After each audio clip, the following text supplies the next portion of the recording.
OBJ board, आपका भविष्य हमारा लक्ष्य।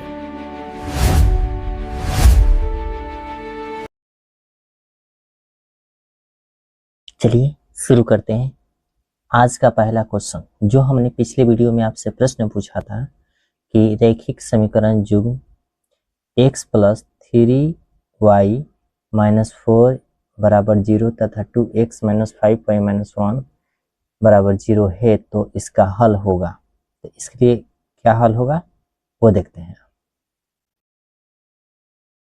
तो आपको ये ध्यान रखना होगा कि इसका हल जो होगा अविरोधी होगा। एक हल कैसे होगा, तो चलिए आपको पता है, यहाँ से नहीं पता तो देखिए, यहाँ a1 का मान x का गुणांक 1, b1 का मान y का गुणांक 3 और c1 का मान जो है -4। ध्यान से देखिए, समीकरण के इस साइड सब जो है संख्याएं आ गई है, उस साइड जो है 0 के बराबर है। सेम इसी तरह यह समीकरण है। तो इसमें इस समीकरण में चलते हैं, क्योंकि ये पहला समीकरण था, a1 b1 और c1 मान थे। ये दूसरा है, इसमें मानेंगे a2 b2 और c2 मानेंगे। जो a2 होगा वो x का गुणांक हो, जो x में गुणा किया उसे गुणांक कहते हैं, 2 हो जाएगा। जो b2 होगा वो y के गुणक होगा -5 और जो c2 होगा -1 होगा। कह रहे कि इसके कैसे अविरोधी हल है, मैं ये दिखाना चाहता हूँ। देखिएगा, a1 बटे a2 बराबर a1 का मान दिया है 1, a2 का मान दिया है 2, फिर b1 बटे b2 बराबर 3 बटे -5। क्या आपको दिख रहा है क्या कि a1 बटे a2 बराबर नहीं है b1 बटे b2 के। जब यह बराबर नहीं है तो इसका अद्वितीय हल होता है, यानी एक हल होता है, अविरोधी होता है। क्या होता है? अविरोधी। अगर यही a1 a2 बराबर b1 b2 बराबर c1 c2, अगर तीनों ये बराबर हो जाता है, इसके अनेक हल होंगे। इसके क्या होंगे? अनेक हल होंगे। यह संपाती होगा।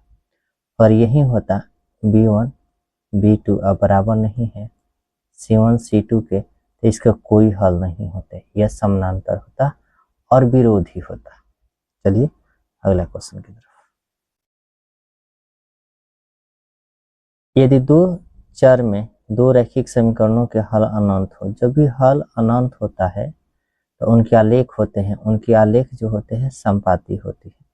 अनंत हल होने के लिए या अनेक हल होने के लिए ये किस तरह से होता है? तो a1 a2 बराबर b1 b2 बराबर c1 c2 होता है। इसके संपाती, यानी यह जो होता है रेखाएं होती है, इस तरह की रेखाएं जो होती है एक दूसरे पर चढ़ी होती है, एक दूसरे पर क्या होती है? चढ़ी होती है। अगला क्वेश्चन, समीकरण युग्म x प्लस 2y प्लस 5 बराबर 0 तथा -3x माइनस 6y प्लस 1 बराबर 0 के हल है। मतलब क्या हल होंगे? हल है कि नहीं देख लेते हैं। यहाँ पर निकालेंगे a1 का मान यानी x का गुणांक 1, b1 का मान यानी y का गुणांक 2, c1 का मान यानी 5। 20 में चलते हैं। a2 यानी x का गुणांक -3, b2 का गुणांक मतलब b2 का मान जो हो जाएगा y का गुणांक -6 और c2 जो है वो अचर पद यानी x। अब यहाँ से तुलना कर देते हैं। चलिए कैसे तुलना करते हैं? a1 बटे a2 बराबर 1 बटे -3, b1 बटे b2 2 बटे -6 कट जाएगा तो हो जाएगा 1 बटे -3 और c1 बटे c2 बराबर 5 बटे 1। थोड़ा ध्यान देखिएगा, a1 a2 बराबर b1 b2, लेकिन यहाँ c1 c2, यहाँ देखिएगा b1 b2 बराबर नहीं है c1 c2 के। जब बराबर नहीं होता है इसका कोई हल नहीं होता है, यानी इनकी रेखाएं समानांतर होती है। इनकी रेखाएं क्या होती है? एक दूसरे के समानांतर होती है। अगला क्वेश्चन, यदि समीकरण के एक्स माइनस 5y बराबर 2 तथा 6x प्लस 2y बराबर 7 के कोई हल न हो तो, कोई हल न हो तो क्या होगा? कब कोई हल नहीं होगा? तो के का मान बता देना है कि कैसे होगा। था कोई हल नहीं होने के लिए क्या कंडीशन होता है, तो आपको यहाँ पता होगा कि a1 a2 बराबर b1 b2 बराबर नहीं है c1 c2 के। अब बस मान रख लीजिए a1 a2, a1 के मान है k, a2 के मान जो हो जाएगा 6। यहाँ पर देखिएगा इसमें a1 का मान होता है, इसमें a2 का मान होता है, इसमें b1 का मान होता है, इसमें b2 का मान होता है, यह c1 का मान होता है, इसमें c2 का मान होता है। हो गया। अब यहाँ रख देते हैं b1 का मान हो गया -5 और b2 का मान हो गया 2 बराबर नहीं है c1 c2। c1 का मान कहाँ है, तो c1 का मान जो है c1 का मान 2 हो गया और c2 का मान 7। अब चलिए यहाँ से जो करना होगा वो कराते हैं।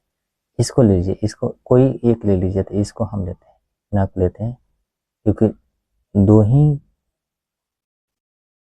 दो ही इनको एक साथ लेना है। तो k/6 बराबर -5/2।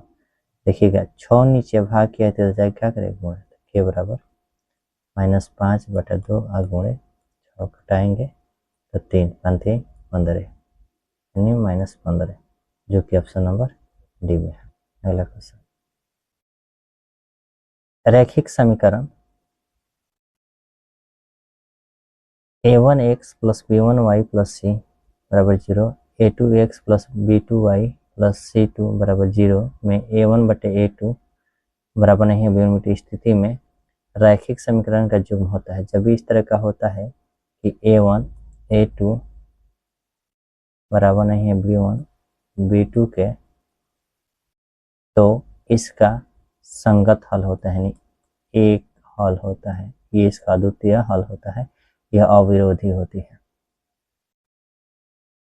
समीकरण x प्लस 2y बराबर 3, 5x प्लस ky बराबर 15 के अनगिनत हल होने के लिए k का मान होगा। अनगिनत हल कब होता है, जब a1 a2 बराबर b1 b2 बराबर c1 c2। इसके लिए अनगिनत हल इस तरह का होगा। रख दीजिए a1 के मान कितने हैं, a1 के मान 1, a2 के मान कितने हैं, तो 5 बराबर b1 के मान कितने हैं 2 और b2 के मान कितने हैं k है, और c1 के मान कितने हैं 3 और c2 का मान है 15। इसी को k का मान पूछ रहे थे, इसी वाला इसको यहीं बराबर करिए, या आप इसको भी बराबर कर सकते हैं, इसको भी बराबर कर सकते, कोई किसी को भी बराबर करिए।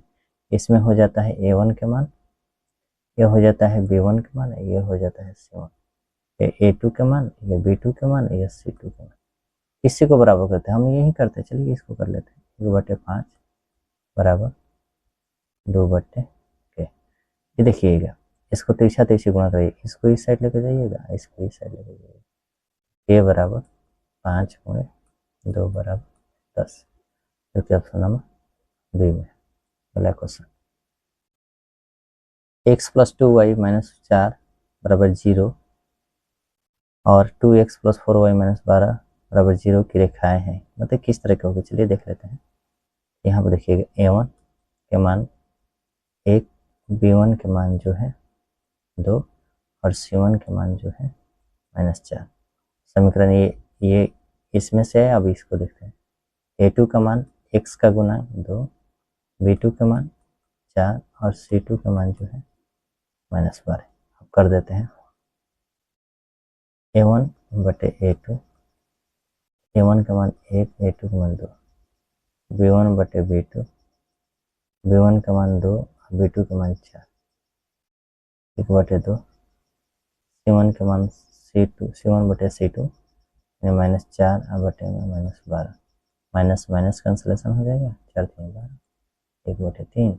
देखिएगा ये तो बराबर है, लेकिन b1 b2 बराबर नहीं है c1 c2 का। जब बराबर नहीं होता है ये समानांतर होते हैं, यानी इसका कोई हल नहीं होता है। अगला क्वेश्चन, यदि समीकरण 3x माइनस वाई